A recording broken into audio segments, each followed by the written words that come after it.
记忆中昆明的春天从不下雨，那天空清澈的就像他的脸。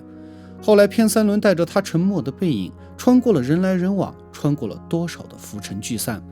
当铅花洗尽，他静静地矗立在老屋前，将所有的故事都藏在了小巷里。那一年，昆明还是一座偏远小城，西双版纳也只是一个乡村小县。从昆明出发，一路上全是蜿蜒难行的盘山路。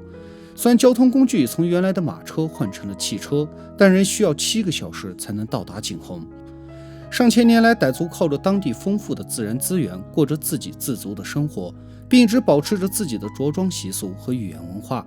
即使到了80年代，也只有少数人会讲普通话。不过，随着自行车、汽车、缝纫机这些现代工具渐渐进入当地，傣族文化也在无形中发生了微妙的改变。而由于祖祖辈辈都是生活在这片土地上，所以这里就是一个沾亲带故的小世界。每个村寨的村民都十分团结，比如某一家要重建房屋，那么全村人都会来义务帮忙。每年傣历的6月中旬，西双版纳都会举行盛大的跨年活动，也就是我们所熟知的泼水节。这一天，村民以最原汁原味的孔雀舞为节日拉开了序幕。他们头戴着纸盔甲面，身披着色彩斑斓的孔雀羽衣，在橡胶鼓等乐器的伴奏下翩翩起舞。到了90年代，孔雀舞在一名大理白族少女的独特演绎下，变得更加的空灵和阴柔，其姿态和神韵堪称是中国舞蹈的一绝。而这名少女便是后来名扬四海的杨丽萍。泼水节除了泼水外，还有赛龙舟等各种民俗活动。龙舟大多由坚固轻盈的樟木制作而成，一艘可以容纳50多个人。在制作时要先将原木挖空，再进行雕刻和绘画。整艘船完全靠传统手工制作，没有使用一颗钉子，就连填缝用的都是天然纸浆。而比赛是用来发射的小火箭，也是村民用竹子和火药亲手制作的。虽然这些过程费时费力，但却让人更有节日的参与感。今天的我们虽然有了更好的物质条件，但节味年味却越来越淡。究其原因，就是生活节奏太快，凡事只要结果不要过程，从而让一切都变得索然无味了。位于长江中下游的江浙一带，由于地势平坦，水源丰富，特别适合水稻的种植，因此自古就有苏湖熟天下足的说法。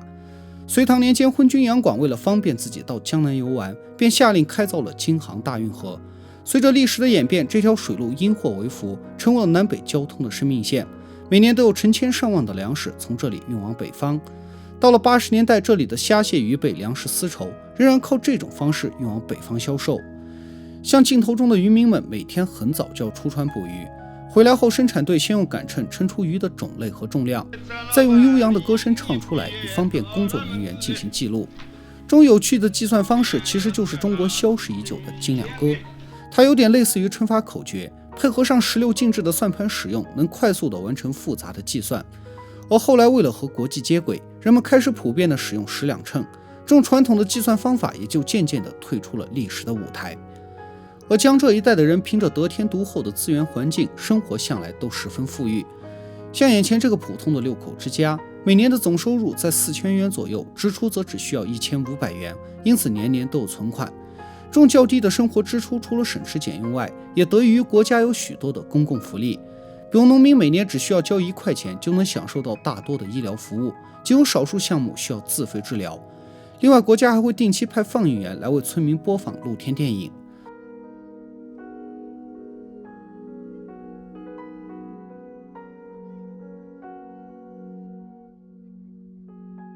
而自从实行了农田承包责任制后，每个村民都分到了2亩田，大家自耕自种，自负盈亏，越是勤劳努力的人，越能获得更多的收入。曾经吃大锅饭的时候，许多人想着干多干少都是一个样，因此从不努力工作，一天就是四处闲逛，想着法的偷懒。如今经过改革后，人们提高了自觉性，每天不需要什么命令，天不亮就会自发的去干活，再不需要生产队长挨家挨户的去催去喊。不过个人主义的盛行也使得人们忽视了对桥梁、道路等公共设施的建设。总而言之，原来是人人为我，我为人人，现在则是人人为己，人人为之。随着市场经济的开放，去供销社买东西不再需要用粮票、布票，购买的数量也没有限制，商品的种类也比原来更多。人们还可以将自己养的鸡鸭鱼鹅等各种农产品拿到市场上进行售卖，以增加收入。但自由市场的缺点就是货品价格混乱，质量参差不齐。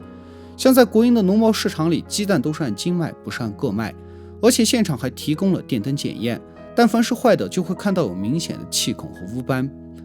在民国年间，中国人口约有4亿左右，但自从解放后，中国人口开始不断猛增，到80年代也达到了10亿多，整整翻了2倍有余。大量的劳动力使原本薄弱的中国工业得到了迅速发展。到80年代，中国大大小小的工厂加起来一共有35万家，增长率达到了世界第一。平均每年大约有400万年轻人进入就业市场，相当于每年就能创建一个欧洲小国的经济体。而中国的快速工业化也为妇女提供了大量的工作机会。在过去，女人讲的是3从4德，大门不出，二门不迈，所以她们根本没有任何学习的机会。生而为人的唯一使命就是嫁人生子，当家务机器，经济上也完全要依靠丈夫才能生活。